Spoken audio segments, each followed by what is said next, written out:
Hey there, everyone, and welcome to this impromptu songwriting and arrangement workshop. It's just going to be a brief little live chat Q&A hang with you guys. It's just my way of saying thank you for being a subscriber or just someone passing by and checking out the channel. Just wanted to say thank you. And at this time, just, answer some questions that you might have about arranging. Could very well be anything from going from a 4-bar loop to a finished song, or anything that goes in or that is involved in the songwriting production process. So first things first, can you guys hear me? Can you guys see me okay? Is everything cool? Can you see the screen? Do you see me and hear me okay? Just want to make sure that you guys can hear me and see me. So let me know in the chat.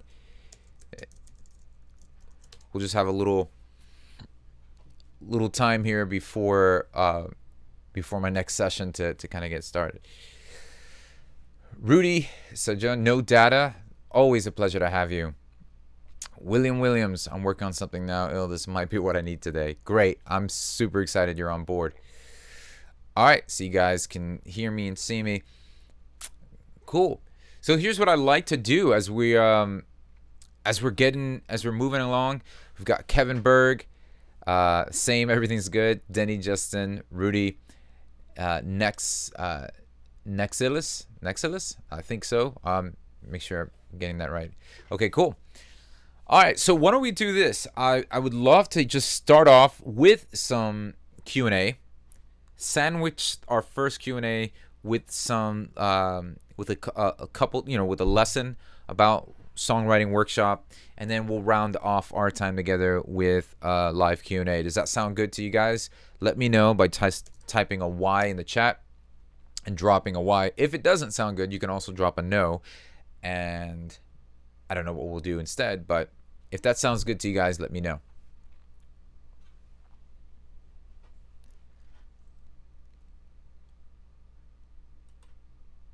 I know there's a little bit of a lag, so I think just want to make sure you guys can see me and hear me okay. All right. So we'll start off. Any questions you guys might have? I mean, generally speaking, let me also just give a little bit of heads up of what is going on in my life and what's happening with everything. It's been a busy, crazy past couple of weeks. Just wrapping up a couple of projects and stuff like that. So with the projects kind of almost at the end, I'm going back and forth investing. All my time is poured into my Beat Academy members and then projects and stuff that I'm working on. So a lot of great stuff I'm working on. I can't have the liberty of saying right now, but I'm really excited. There's a couple cool projects that just dropped today that I was a part of. As an artist, Jared Evan, that produced this whole album, which just dropped today. And one of the songs I have loaded up is a song on that album that we'll be taking a look at. Iker FB, I'm a big fan of yours and I learn a lot from your videos. Thank you so much. And thank you to all the people who do watch the videos on this channel. I mean, the ultimate goal is that I'm able to help you, provide you to take that next step forward with your music, and hopefully a lot of the videos, and I usually do a lot of those breakdown videos of taking pop songs and stuff like that, but I want to get into the rhythm of creating a lot more content for you guys. And a couple things that I have queued up is going to be a sound an ear training course that I'm going to be doing completely free, and it's going to be it's a series of videos that I'm going to be putting it out, and I'm going to be doing that on YouTube, and it's going to be interactive, so you guys will be able to follow along with me. I'm going to give you certain files that you're going to download, and you're going to be able to implement and put into practice what I'm going to be showing you in the YouTube series. So the goal of this ear training video is so that a lot of times when I'm hearing these pop songs, or a lot of times when I'm hearing these songs that I break down, I can hear something and I kind of know exactly the 1-2 steps of where to go and to capture that song. I want to help you create that kind of process, as well as identify certain things, certain tones, certain sounds that are just general essentials and fundamental things that you kind of need to get come to grips with to become a better producer of music. So to all my Beat Academy members, I've got Xavier Ryan here, Beat Academy guy here, loving the EP Blueprint course. Awesome. Super excited that you're loving that course. No Data Interpreter. So yeah, if that sounds cool, if an ear training series that will be on YouTube sounds cool to you guys, let me know by just hitting the Y button as well. Is that something cool that you guys are down for? And I'm just trying to figure out ways to, in between the breaking down of the videos and things like that. But yeah, generally speaking, I'm looking forward to. Why stretch the face cam when you can cut it to the right size? I don't know. I don't know if it is stretched. I think I have it stretched so that it fits in the current screen right now. If it looks crazy, I apologize for that. I produce music. I haven't mastered streaming yet, but I'm working on it. Okay, cool. All right, so let's go ahead and open up a little bit. Let's do some Q&As. I know some of you guys have some questions about songwriting. What are some of the struggles you guys have? It could a lot of times I hear from both my Beat Academy members and the privilege I have with helping them and walking them through some of their songwriting struggles is, I've got the very basic core and idea, but I don't know where to go from that. And I had an amazing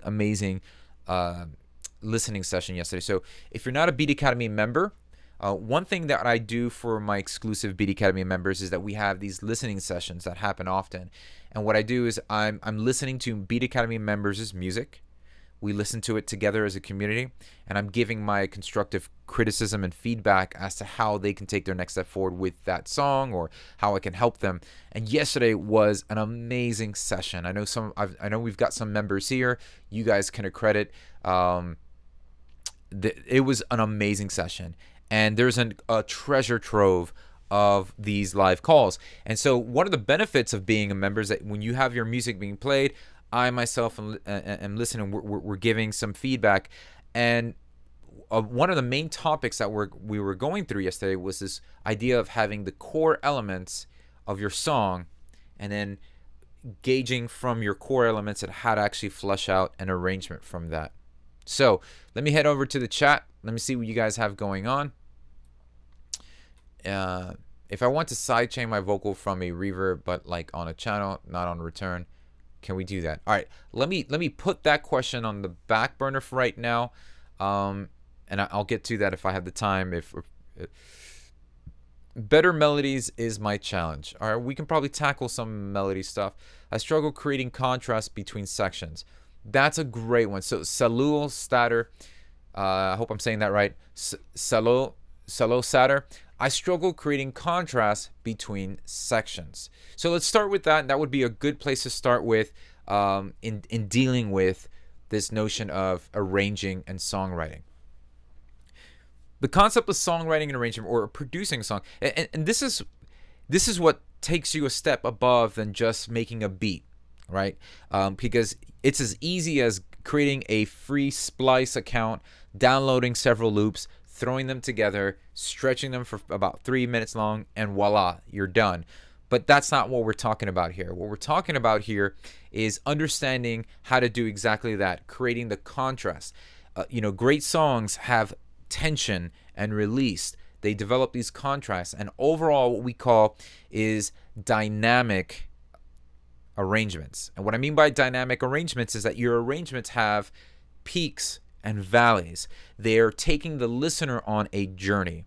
Do you guys understand what I'm talking about? Let me know if you understand what I'm saying.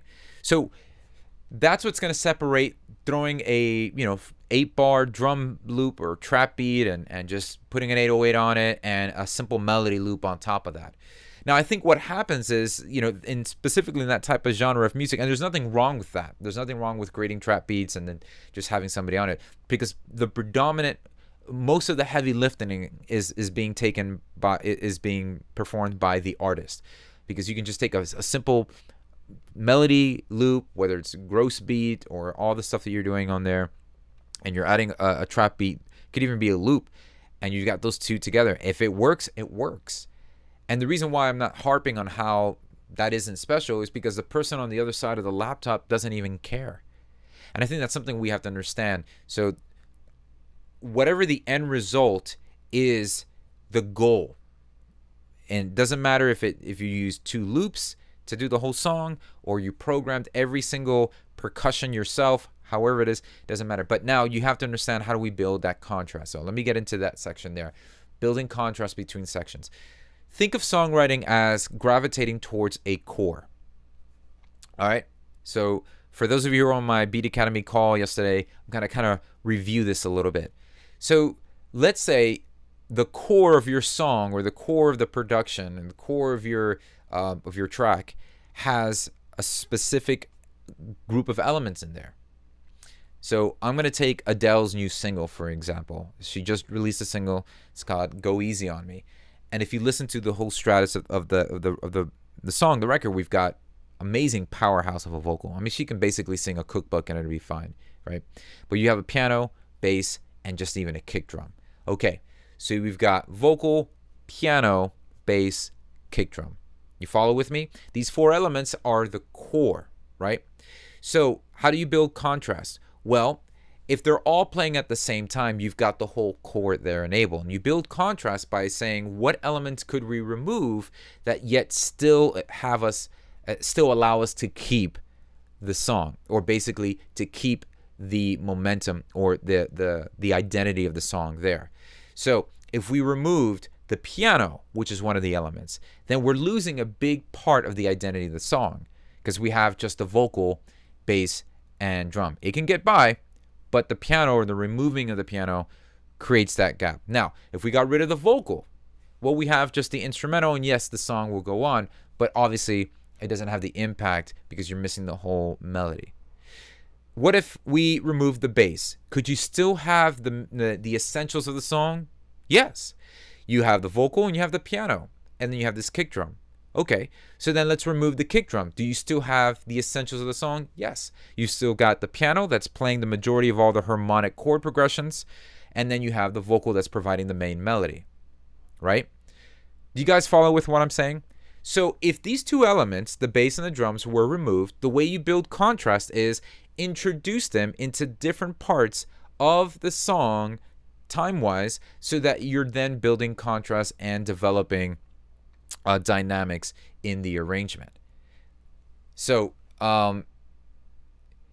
yeah, that's a great. R.C. Wells is saying the most important ingredient is what you take out, and that is a good quote from Max Martin, because if you're taking out something and you notice that the complete identity of the song is missing, then you know that is my core element. So if you're thinking, okay, how do I identify my core elements? Exactly that. Take it out. What do you got?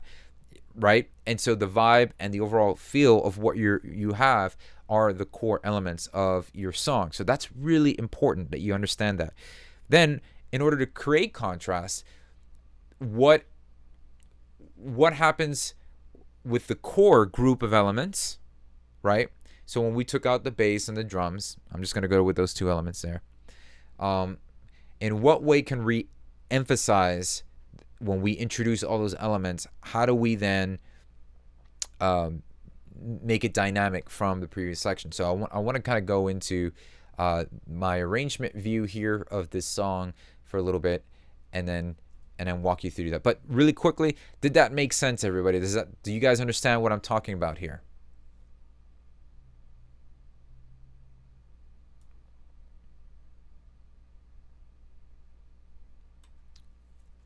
Let me just go through a couple of these questions here. Will this live stream be uploaded on YouTube later? I'll leave it up so you guys can check it out. Can you make a future rave tutorial? Actually, I do have a future rave. Oh yeah, no, I'm working on some future rave stuff now. I might just throw that in, but adding it to my producing EDM course on there. Okay, so yeah, Rudy says yes. Coffee with the grind says yes. Successful suicide, yes. All right, so let me give you an example of that. Let me put it into practice here. Let's see if this is gonna work out. Let me just play a little bit of this.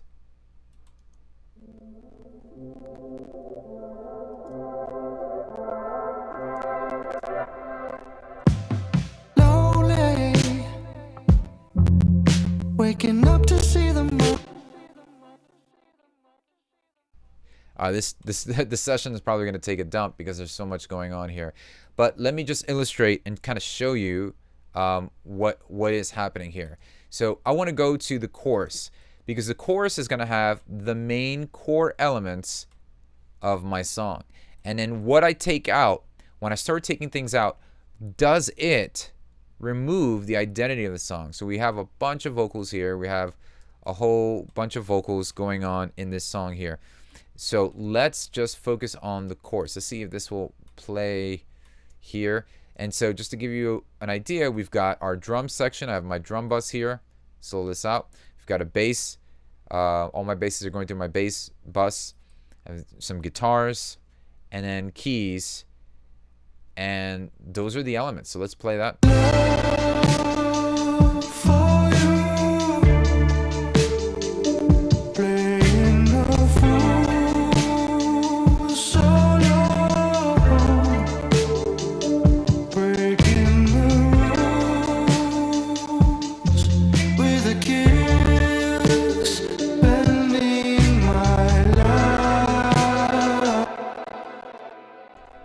So it seems like this thing's about to explode. Okay, let me give you an example. Now, for the chorus section, we have all those elements in there. So let me just minimize this, and this just gives us a broader view. Now, obviously, the vocals, removing the vocals takes away the main melody, and then we're missing that element. But the material, the raw materials are there. That's the instrumental track and everything on there. All right. So if I take away the keys, what do I get? I've got the guitars still supporting that. I'll take the guitars out. And then right there, I can have that bass and drum, just seeing that contrast there. There, I know, okay, you know what? That already can work for a verse section because it's been stripped down enough where the bass can carry the progression. We've got the drums there. So I'm obviously going to keep those two. And then to build tension, what I can do is just incorporate. I don't have to bring all the other elements, but I can maybe incorporate the keys and then bring in the guitar for the chorus. So that's how you can sort of that's how you can start to build this contrast between each section. But we usually start creating our ideas in loop format, right? We usually start creating ideas like, hey, I've got a dope drum loop, or I've got these you know, I've got these things happening: drums, a bass, a pad. It could be a cool riff that we found, and all that stuff is going on. Let me try actually closing all my other. I've got the buffer size up, and it's because I'm using. You know what? Do I have anything on the master? Let's do this. Let's just take all this off really quick. And let's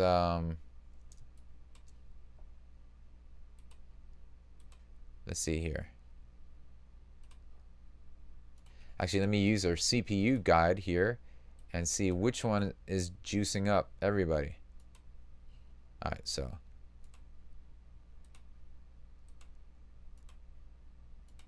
all right, real quick, just to give you an example here. So I'm going to play it from the verse.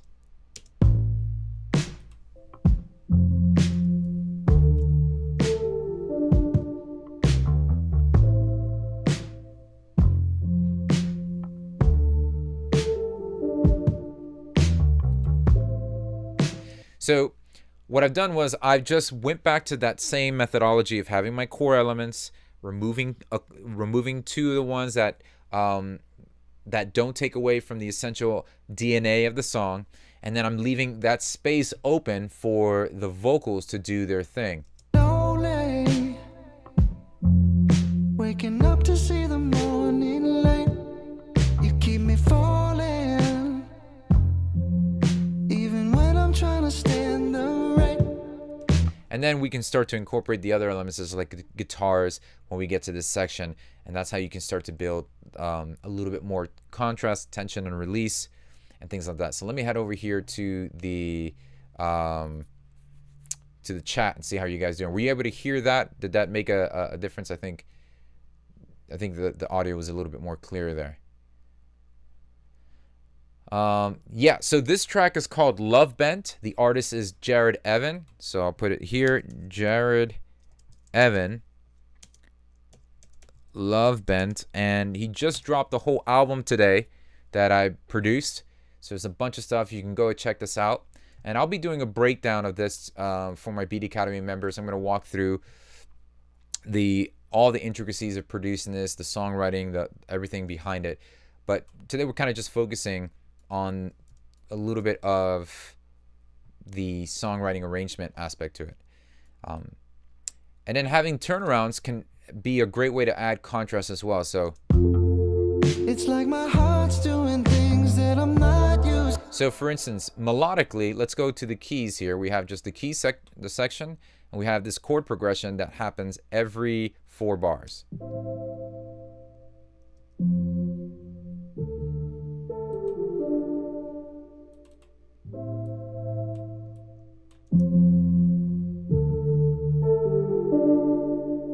And then what I'm going to do is, at the turnaround of our whole 16 bars, introduce a new melodic phrasing. So then we're going to go to a chord change.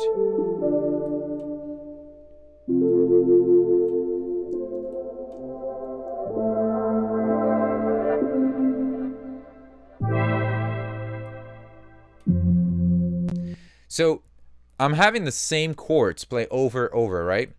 But introducing a new change here, another harmonic movement there, just for that turnaround to transition from the verse to the chorus, makes a big difference, because then it helps the melody shift to a new direction, and it helps when you come back into a chorus feel like there's resolve. We're building tension here in this section here, and I'll highlight this section.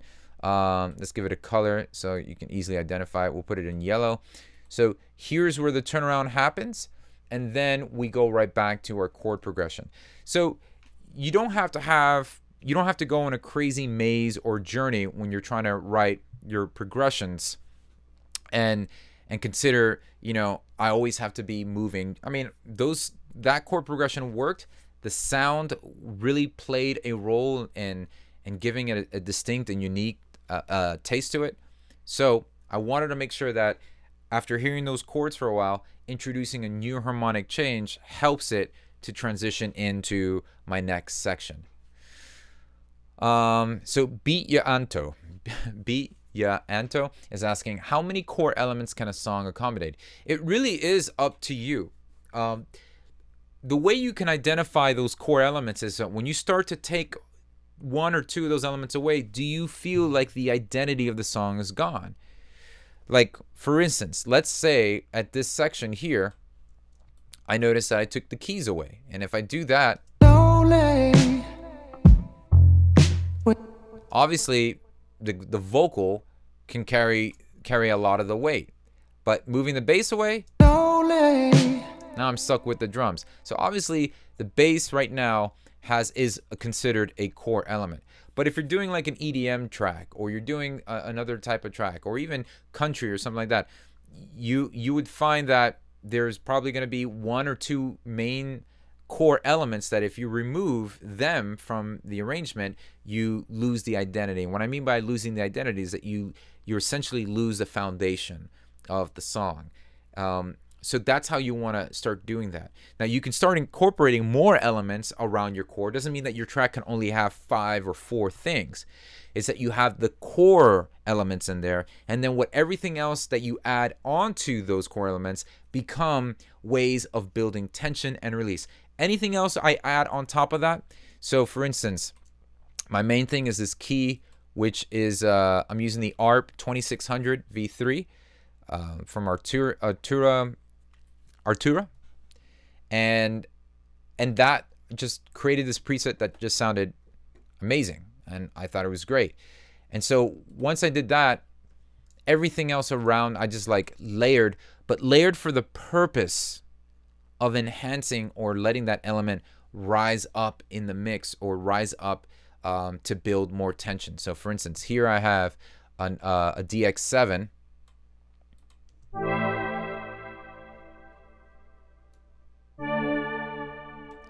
And this is just to accent my main downbeat chords. Do you guys see that? So this DX7 has a really cool sound to it. And then when you combine that with the ARP 2600,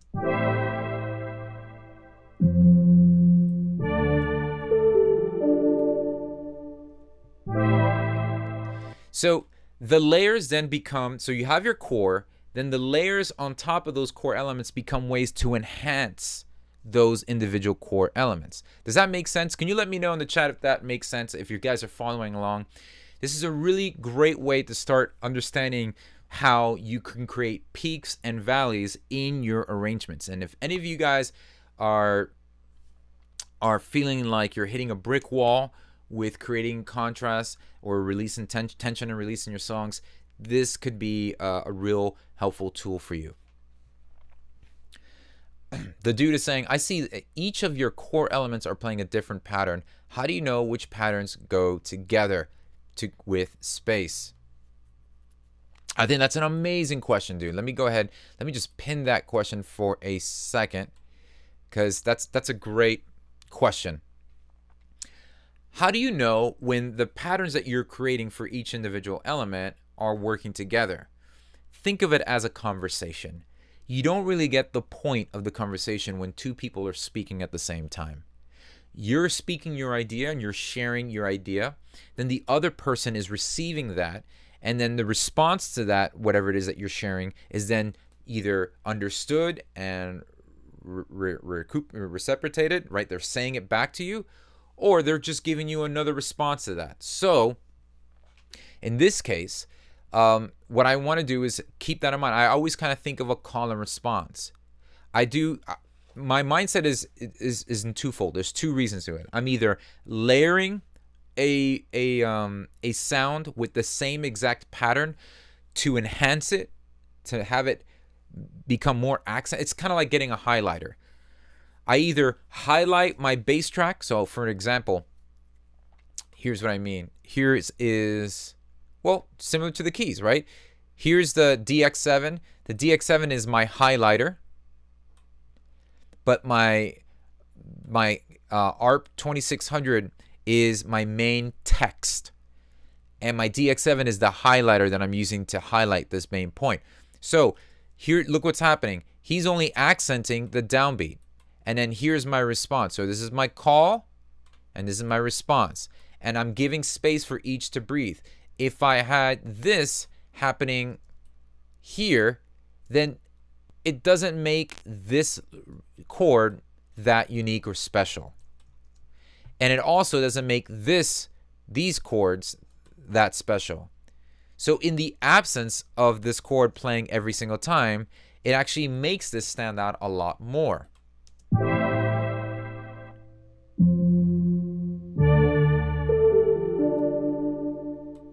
Now somebody was asking, why freeze the MIDI into audio? Well, I was freezing it. I can freeze for a couple of reasons. A, to do some really cool things. So like if I wanted to take this audio and reverse it, or to chop it up, or to do something cool with it, I would do that. Sometimes I just freeze things because I've been having glitches with some of these presets, and for some reason they wouldn't sound the same, so I just froze it, kept it there. And a lot of times, the third reason why I freeze, freezing things make a great habit of saying, I am committing. I am no longer interested in wanting to tweak the sound, 5 ways to Sunday. I'm going to commit. That's the sound. Good. Go. And I hit the ground running. So let me know if that makes sense, guys.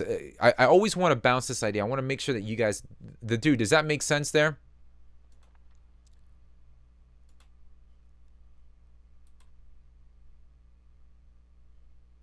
So here's another example of where layering could be, layering is very helpful, not to further the arrangement, but just to accent what's there. Think of reading a book. You're reading a book and you're like, whoa, that sentence right there really sticks out. You're putting a highlighter. You want to highlight that. That's what layering could be. And I treat layering that way. Many other people layer for the sake of layering, because I saw some guy on YouTube do it. I'm layering with a purpose. I want to make sure that when I do layer, I'm not layering for the sake of, well, let's just do that. Because believe it or not, the more information you're putting on there is more information you have to sift through to create a good balance when it comes to mixing it. So if you just got things floating around all over your arrangement for the sake of just layering, you might run into muddy mixes that are very hard to get the punch and the energy that you're looking for. So for instance, here's this bass line. We'll highlight the bass bus here. Let's just solo the bass. So I have another track underneath that in which and here's a great example. Here's the bass that I'm using. It's a Moto bass, and I actually just got my bass fixed. So I was like, finally I can get my bass, you know. But I was lazy and I started playing the Moto bass. But I froze the Moto bass underneath that, printed it to audio, and I have it playing the same exact pattern, the same exact MIDI performance right underneath it. It's just printed into audio. But the purpose of this one is to get saturated, and it's just distorted. So this is to add texture, and that texture is going to help that one element, the bass, stick out on the mix wise.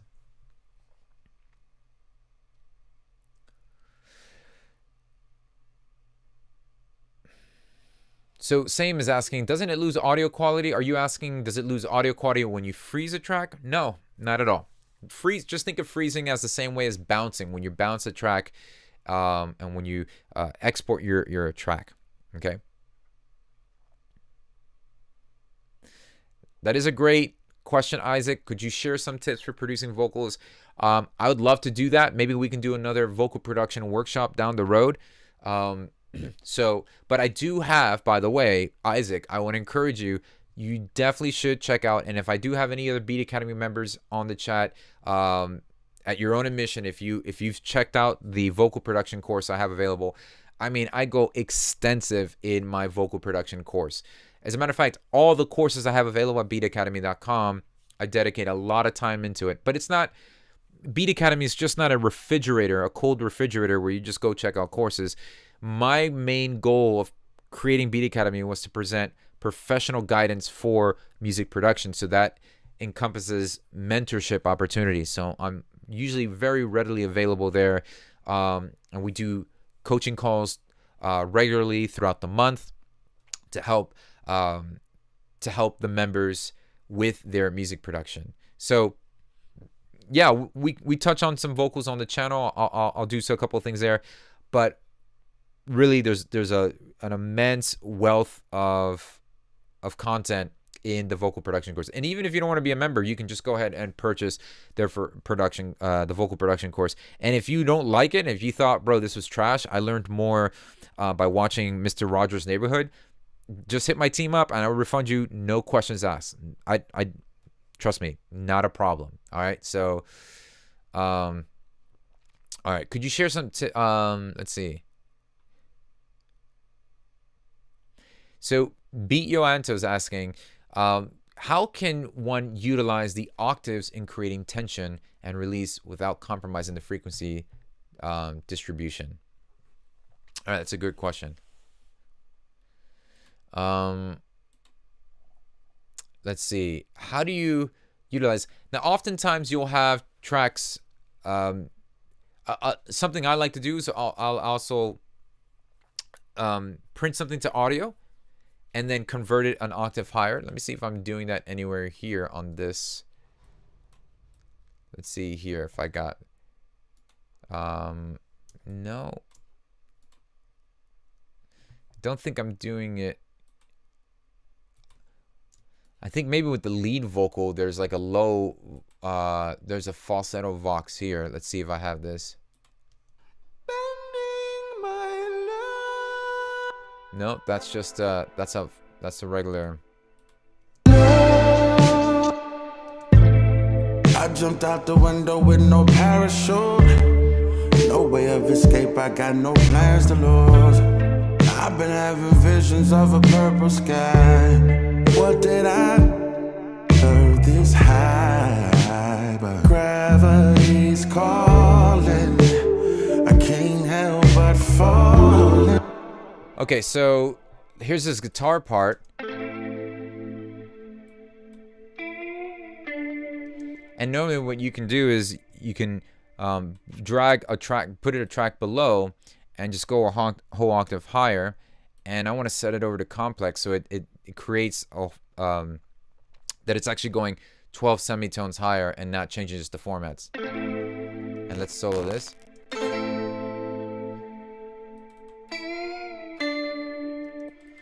So not liking the texture it's doing, so I might want to go to Complex Pro.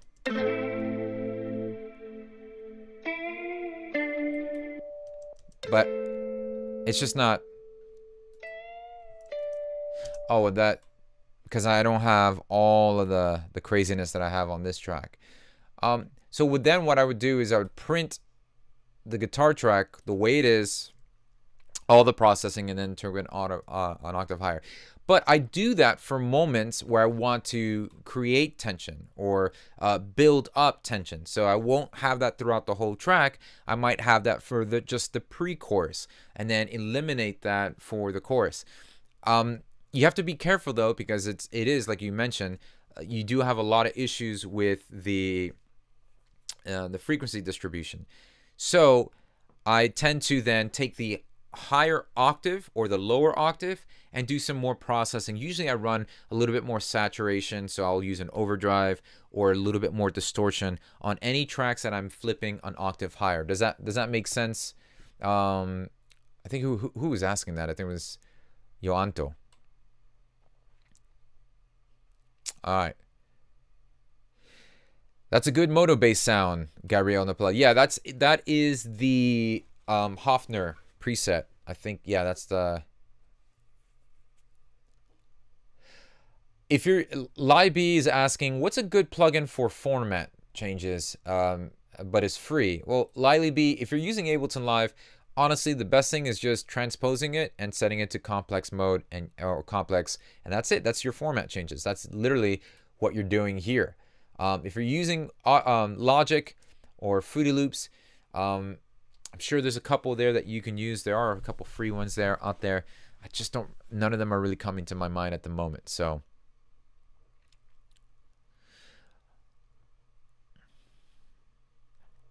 We've got Michael Vela asking, how does one tell when not to add any more layers or elements to the mix? Great question, Michael. I think let's tackle that now. All right, so let's put that. I'm gonna pin your question, Mike, and that's a good one. And I think that's one that comes with the maturity of time. And what do I mean by that? Listen, a lot of you are probably starting out producing music. Maybe some of you have been doing it for 2 or 3 years. Maybe some of you have been doing it and you're well seasoned. You've been doing this for a while. What we have to understand is that there's always a developing process of growth, right? We're not where we used to be, but we're not where we want to be yet. And so understanding that plays a role into knowing, into maturing into the realization of knowing when enough is enough. At first, at the very beginnings, you tend to either just layer or pile a bunch of stuff on there for the sake of, well, it just doesn't sound full, right? Raise your hand, or I was talking about raise your hand, or put the number 1 in the chat if you've ever struggled with your ideas or your tracks just not sounding full or not sounding the way you envisioned it in your head when you're in the creative process, when you're starting to write it, right?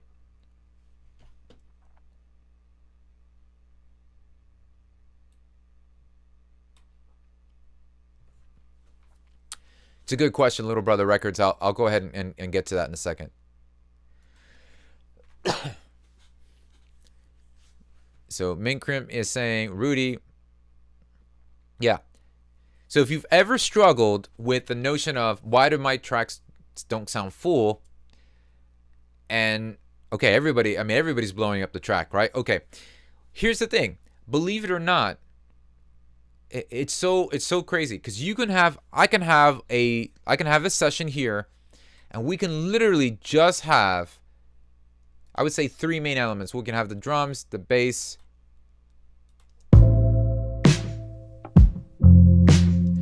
now how did I get away with saying that's it, I don't want to add any more? Well, throughout the years of producing, now I've been producing for a living for the almost 19 years.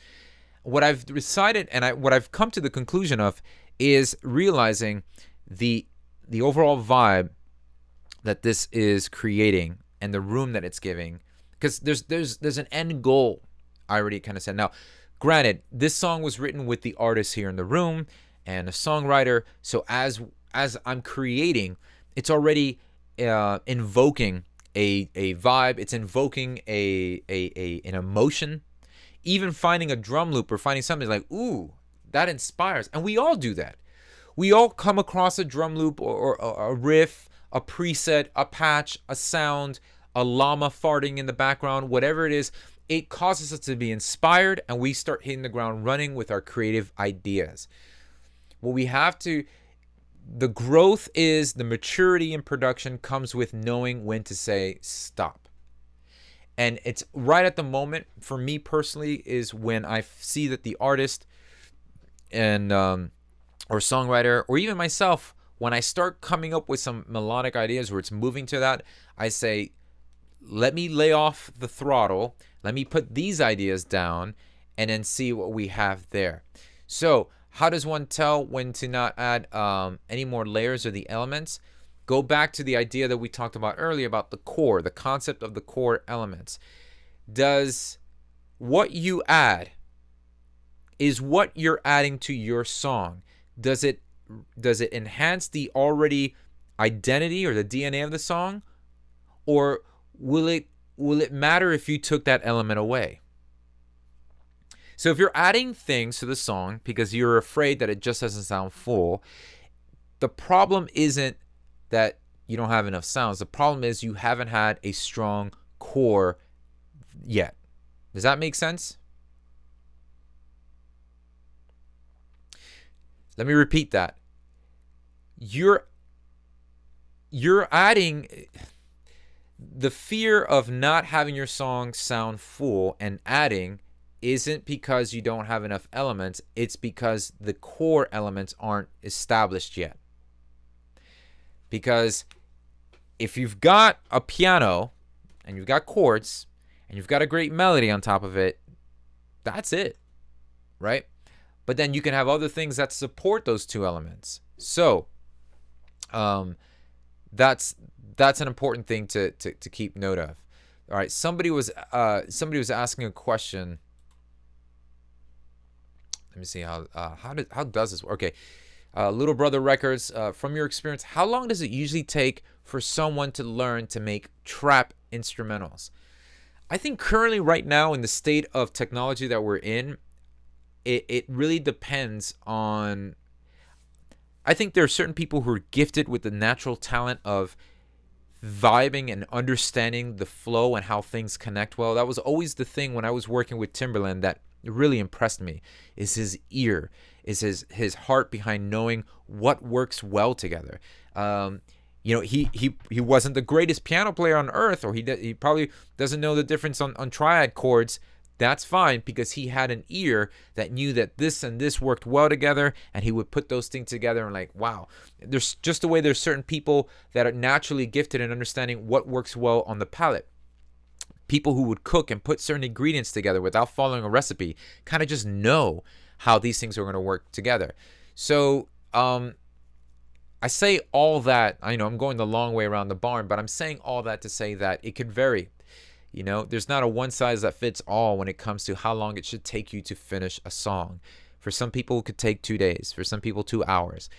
The most important aspect is what happens when you're done. Are you getting the finished result that you're looking for? Is there a song put together? Do you have something that is resonating with people out there? So I would say with the current access that you have, such as even going to Beat Academy and jumping on the producing hip hop beat making course, I'm doing shameless plugs today. Yes, obviously, because I really do believe in what I'm doing. And the heart behind what I'm doing, and the reason why I created Beat Academy wasn't so that I can have just a place for my stuff to live, but I have a joy that happens when I see people win and succeed with their music. So that's just the season of life that I'm in which is that really just fuels me. So yeah, it could take anywhere. It could really, it depends on the skill set, but technology, things like Splice and sounds.com and so many resources that allow you to really work smarter, not harder. You know, it's completely different than it was 15 years ago. All right. I want to get to two more things in the arrangement, and then we'll go ahead and wrap up with a couple of questions that we guys have here. Ooh, excuse me. I need to get some water. Crispy Kick is asking, if you have a verse that sounds full, what do you usually do to make the chorus seem bigger and more full? Do you take some elements out when you approach the verse? Great question. Great question, Crispy Kick. Great question. Give me some time to kind of just think of how to answer that. Let me repeat that question. If you have a verse that sounds full, what do you usually do to make the chorus seem bigger and more full? You know, it could go backwards. There are some songs that strip down. At that time, if you have a verse that sounds full and you're running into the issue where your chorus doesn't sound full enough, I think that might also be a red flag, or the dashboard light going off saying, hey, what can we take from the verse that will allow the chorus to feel that much bigger when it comes in? So going back here to the session, as we highlighted, drums, bass, keys, and vocals are the only things really going on during the verse section here. Let's just put the verses back on. Lonely, waking up to see the morning light. You keep me falling, even when I'm trying to stand the rain. I know you're reaching for me. I make it easy for you. It's like my heart's doing things that I'm not used to. Bending my love for you. Okay, so I played the whole thing for this purpose. When I started creating this idea, I literally had this drum vibe. So I'm creating it.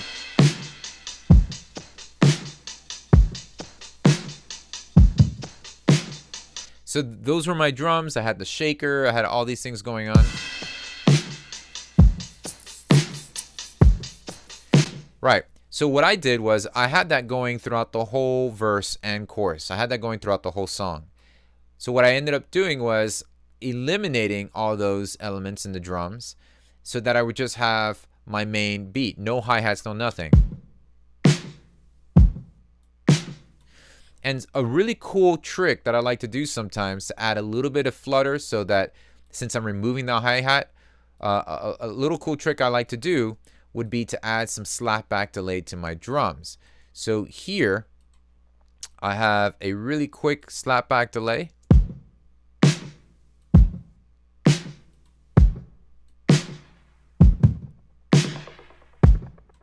So that slapback gives a little bit of flutter and creates a little bit of that, it kind of bridges the gap a little bit in the space there. And then this is kind of something that I've been doing a lot recently, and this is adding some movement on my drums by sending the drums to a flanger.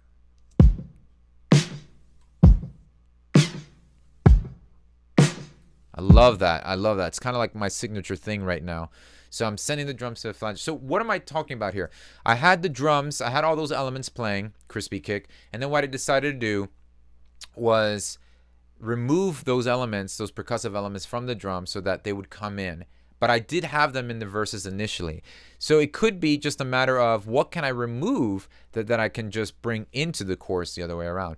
And if you want the chorus to maybe just die down and focus, but yet I would flip that around so that there's peaks and valleys happening, and those peaks would be the choruses and the valleys could be some of those verses there.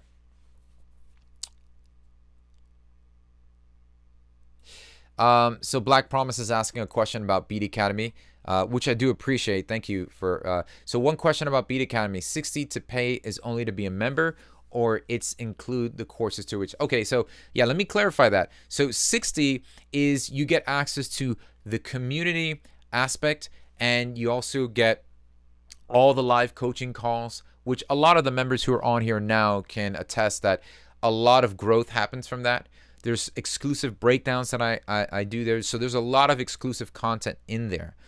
And then you can purchase the courses a la carte at whichever one you want at that time, whenever you want. There is a pro membership to my Beat Academy, which allows you to get all the courses plus the community aspect, the coaching calls, and things like that. So those are the two members there. But you know what? Why don't you do this? Everybody who's watching now, I would even encourage you, I give you access a free month of Beat Academy and check it out for yourself and see if it's really beneficial and helpful for you. If it doesn't help you and benefit you in any way, shape, or form, I'd be more than happy to give a review. I'm in the business of impacting lives. I don't want to get in your way if this is not what you want to pursue, or if you're not even serious about wanting to create music or produce music professionally. So that's what I'm talking about there. So no worries. So yeah, all right, so let's keep going. I really like your style, but I would like to ask if you know how producers achieve a soft sound. For example, the original for Stay has a lot of effects that make sounds and transitions soft. I'm trying to understand what you mean by soft. Not sure. Yeah, I'm not sure what you mean by soft. But yeah, let me know what you mean by soft there, and we'll keep going. All right, and then let's keep moving here. As we can see, we start to head over to the bridge section. So verse 16, remember we have that section that changes the chords so that we build tension before going into the chorus. And this is going to look different for everybody, or different arrangements as well. The chorus then is another 16 bars, which isn't usually the case, but Spending my love.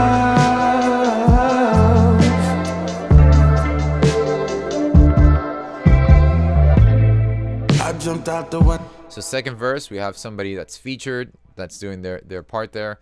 Another second chorus. Now, as we head to the second chorus, now's a good time to start incorporating maybe one or two more elements that can help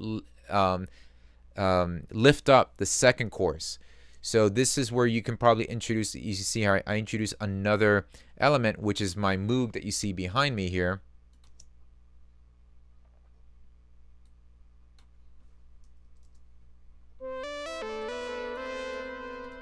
It's just a small little part.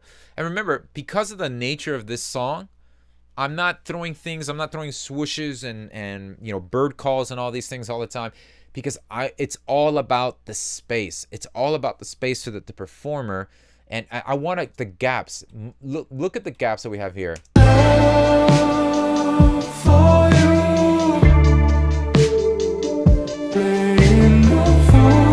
So this is coming in, you know, right at the tail end of the chorus. I also have a guitar riff here playing the same exact part as the melody.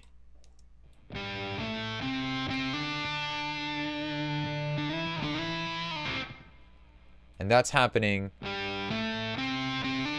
just that gets introduced in the second chorus. So consider, as the song continues to grow and grow, that you're adding, right? You're adding and adding and adding, because you're creating a journey for the listener to go on.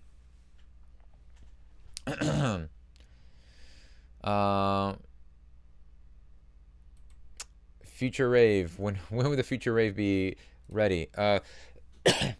Probably in a couple of weeks. I'm completely swamped right now. No data. Donata, I'm such a big fan of yours. I've been a member for 13 months and I still haven't gone through all the content. That's awesome. I'm so grateful for you. Cool. That guitar is simply amazing. Thank you so much. And I think by soft he means, so Cold Weather Music Group is responding, saying, I think by soft he means not harsh. Try reducing some higher frequencies. Yeah. Yes, so if what's in if what you meant by soft, how do you do soft transitions? This is exactly one way to do that. Soft transitions could be that before you enter another section of a song, let's say the transition between verse, which is this is what I'm highlighting, and your chorus, you can have, in this case, a change in the chord progression. It's like my heart's doing things that I'm not used to. Bending my love. And so I don't have to go over the top with a huge white noise or anything like that for the chorus, because I'm setting up the chorus. It's just like in basketball. I'm laying up the chorus with this nice little turnaround here, and that's welcoming the downbeat or the root note that we go into our chord progression. So that's how musically you can allow transitions to be a lot softer. In the song such as the Kid Laroi, Want You to Stay, I'm thinking, how does the pre-chorus go? Like, well, here's a great way. So if you're gonna use the Stay by Kid Laroi featuring Justin Bieber as an example, what happens during that time? It's a dropout. Another great way to add transitions, as you're gonna see here in my arrangement, is that elements drop out. So you can cause tension by eliminating elements so that when you hear them again, they have that much of an impact. So for instance here,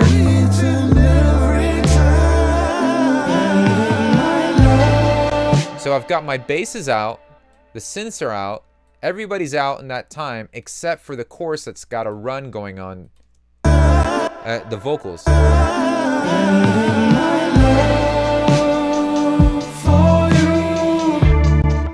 And so eliminating or dropping elements out give you what? The silence becomes louder. Well, silence will make, that's the contrast. When things are silent, whatever is appearing after it, that becomes that much louder. Does that make sense? Can you guys let me know in the chat if that makes sense for you guys by just typing in the letter Y and hitting enter? Little Brother Records, do you think it's possible to make a living off streaming / lo-fi trap beats? I tried the licensing route, but I didn't like what some artists rap about. I think that's a great question. And yeah, I think it's possible to make a living off of any aspect of music. The reality is, if you're asking, is it easier? See, that I'm trying to get to the question under the question, and I think that's really important, because if I'm reading your question, right, if I'm going the underneath layer, like what's the root of your question? Is it possible to make a living off of streaming lo-fi? Yes. It could even be possible to make a living performing hardcore polka on the street corner. The reality is, you'll make a living if depending on what part of the world you're on. You're not going to make a living if you're trying to do that somewhere here in Miami, in Hialeah, Miami. Nobody listens to that. But if you're in some random spot in Germany where they love that kind of hardcore polka, there you go. Do you understand what I'm saying? So I think at the heart of your question, if you're asking, is it easier to go this route rather than that route? Well, then, my friend, I want to sober you with the reality is there's going to be hard work regardless which avenue you choose to live in with your music. There's hard work involved in every aspect. I think because we're so easy, I think technology is allowing us to so easily have access to resources, even such as this YouTube channel, or to have access to Beat Academy, or so many other resources where you can just, at a touch of a button, you have access to that. I think we then also are disillusioned to believe that success from our music should be happening that instantaneously as well. Does that make sense? And we have to separate the ease of access to this information to the work that needs to be put in to the result we're looking for. And I think what's happened, right? What's happened is, since this is so easy, we expect that the outcome should be easy.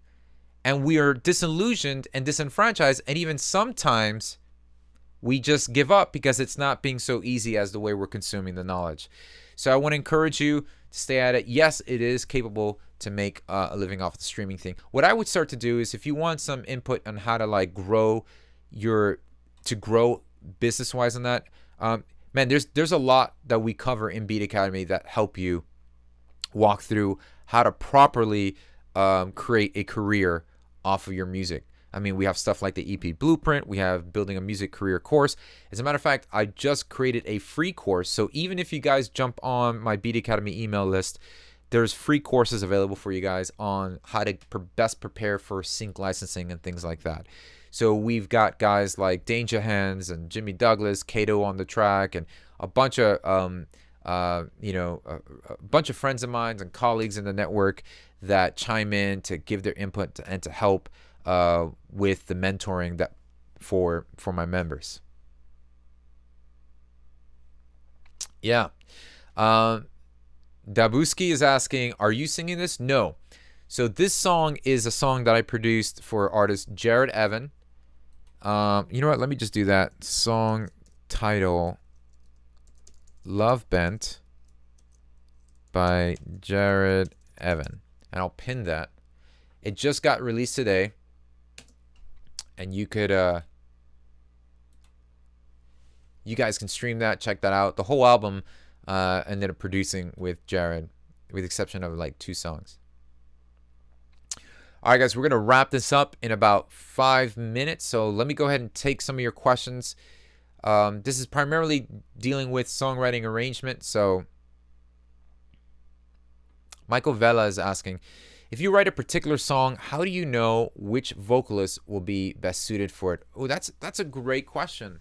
I've produced, so there's a song that I produced, that record up there. I don't know if you can see it. I'm like pointing up there, but that's a song I did with Kygo, and it's featuring Foxes. I originally wrote that song with Sia, and originally it was Sia doing the demo vocals.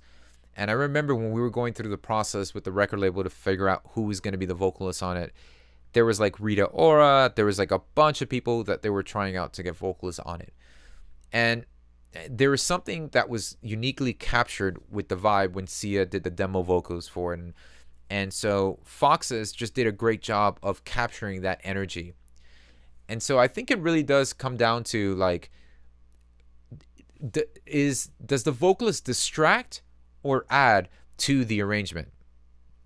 Does the vocalist distract or add to the arrangement? I think that's a great question to ask. I know sometimes it's hard to say no to vocalists, like, hey, thanks for singing on this, but you didn't really. So there's nice proper ways to just encourage people to say, hey, I think you did a great job, and just kind of working around to finding the right voice for it. But so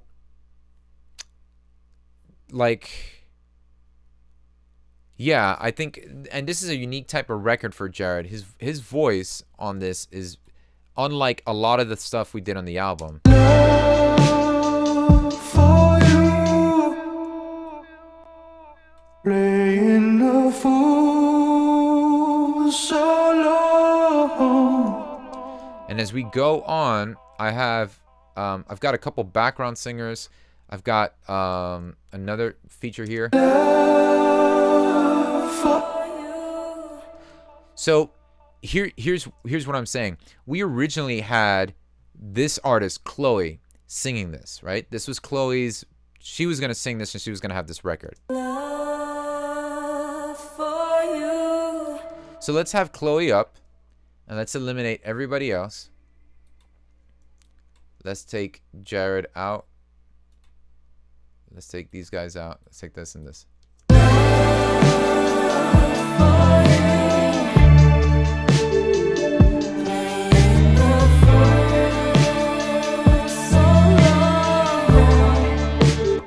Now, Chloe's awesome. She's a fantastic artist. She sounds great. And yeah, I think she would have crushed it, but it just didn't, I don't know. It didn't, and we were going back and forth and we're like, man, I think Jared's voice in the way he sung it just had a better, smokier sound to it. and it just suited the record better. There's nothing wrong with her voice. Do you get what I'm saying? And you might come across vocals that there's nothing wrong. You might use vocal samples. You might use acapellas. So the question to me I was the deciding factor as producing this record. I was thinking, yeah, I think she would be better adding some of that femininity touch, or the softness of her voice would be better layered with you, Jared, as the flagship, right? As the main vocal. So two different vibes, two completely different vibes here with the vocals. So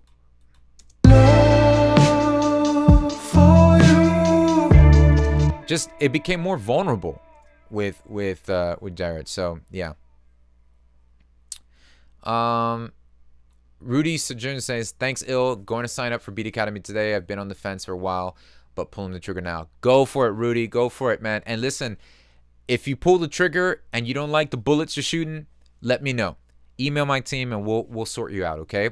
I don't want you to feel pressured to think like this is, it's not going to work. There's tons of resources on there. So guys, yes, so Scrum Hawk is asking, do you ever give feedback to Beat Academy members when they upload their work?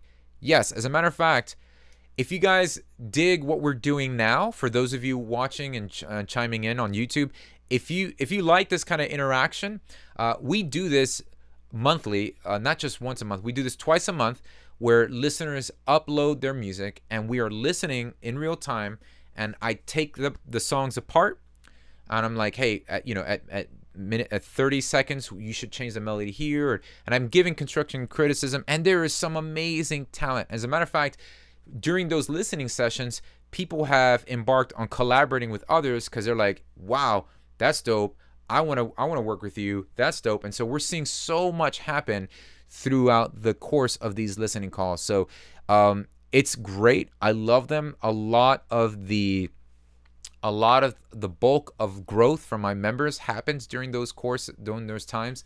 So yeah, we do a lot of the listening sessions. I'll even take some of your ideas and I will construct a song from scratch, building a song on the spot, fly, similar to what we're doing now. And so if you become a Beat Academy member, you'll see there's breakdowns, there's exclusive stuff on there that is really, really cool. So if you want more information, all you have to do is just visit beatacademy.com for more information. Yeah, and hopefully that will be beneficial to you. And I'll meet you on the other side of the fence. So guys, thank you so much for jumping online for this impromptu workshop. Is this something cool if we can do randomly every now and then? Would you guys appreciate doing one of these little mini workshops?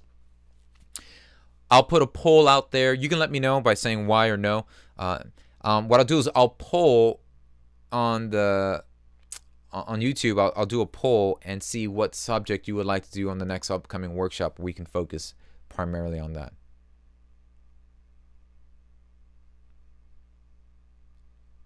Yeah. And not to mention that we've gotten, like, I just had a Beat Academy member land their first placement on a sync commercial, ended up making like $3,000 off of a commercial. Like, how awesome was that? And that was just like, the guy signed up like a couple weeks before. I had, by the way, that's something I do incorporate. All my Beat Academy members, when I get an opportunity or a brief or a sync campaign, or when an artist that I'm working with is in need of tracks, I'm always letting my Beat Academy members know, hey, I'm working with this artist, send me your best tracks. And we're getting Beat Academy members getting placed on stuff like that. But the most important thing is that the Beat Academy members are feeling more confident in producing the music that they want to produce, and they're creating the music and they're putting it out there. So I'm grateful for members like Donata and Xavier, Ryan, and so many other people. So I didn't catch your question, Cold Weather, but might have to. What was it? Does one have benefits than the other? Thanks. I'm trying to. Oh, okay. Would you suggest new songwriters to focus more on today's pop arrangements or try to create something new? Was that your question, Cold Weather? The question is, should you create something new? Should you think outside the box? I would say first, for those of you who are, and we'll close with this question.